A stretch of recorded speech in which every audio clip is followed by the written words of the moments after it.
Now, will the ANC come out united after the two-day-long deliberations? Well, today all eyes will be on Luthuli House as the party briefs the media following the extended National Working Committee meeting.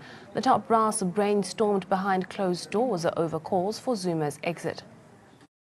The extended National Working Committee started early this afternoon around 2.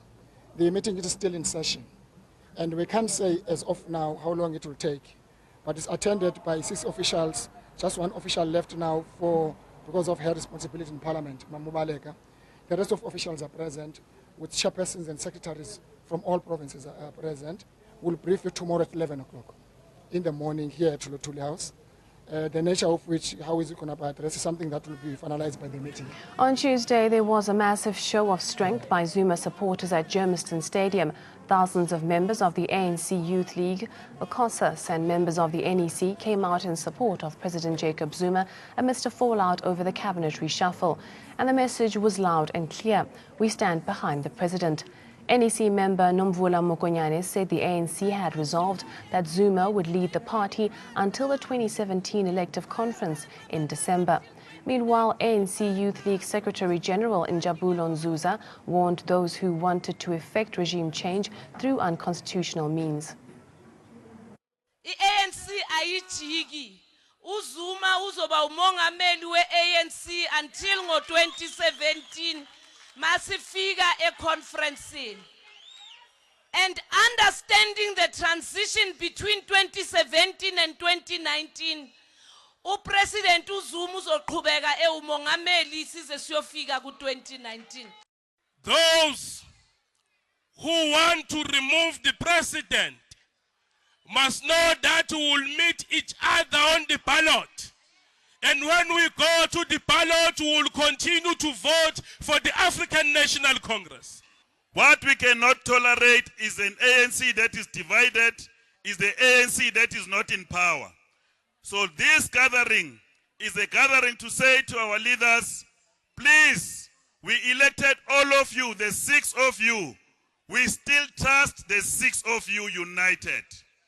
This thing of many press statements and many things that are said on the street, they don't represent the ANC of Oliver Tambo.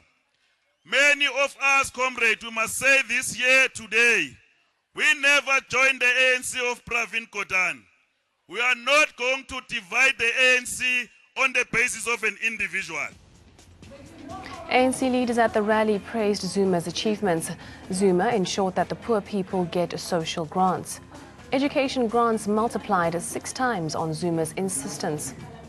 Poor people are able to receive antiretrovirals and survive because of Zuma.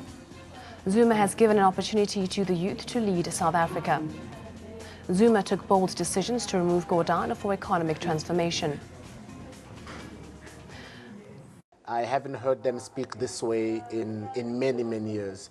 It almost feels like 1993, but you know, Professor Siepe and I have almost identically said over time, when you want to push radical economic transformation, it's going to be as if there's another struggle. The first struggle that the ANC won was democracy, but democracy did not bring economic freedom. It brought the hope to attain that freedom. It brought the ability of power, mobilization without being arrested, to go out and get that power.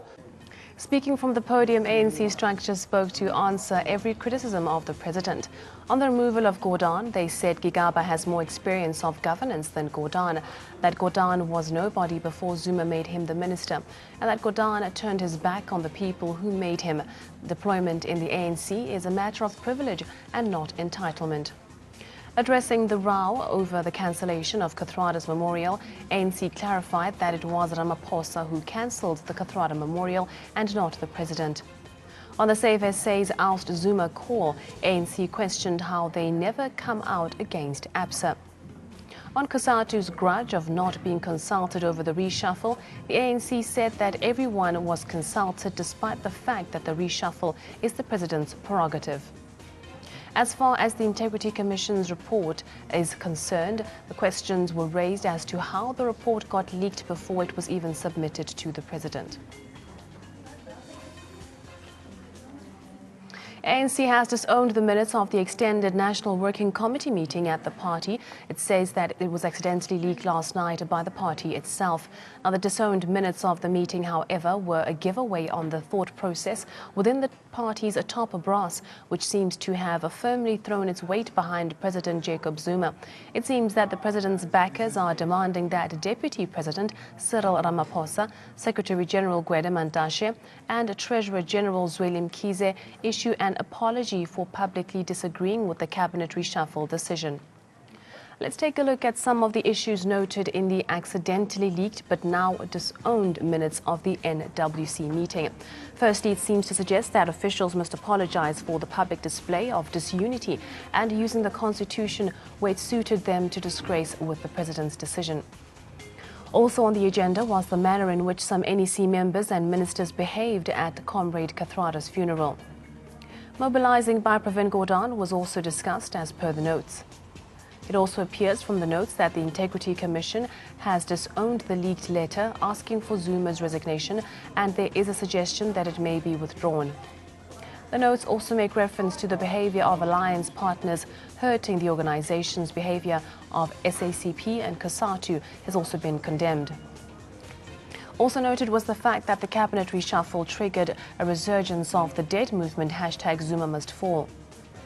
Ways to deal with some comrades becoming part of a force united against the ANC was also on the agenda. The irreparable breakdown of the relationship between the president and former finance minister was also discussed.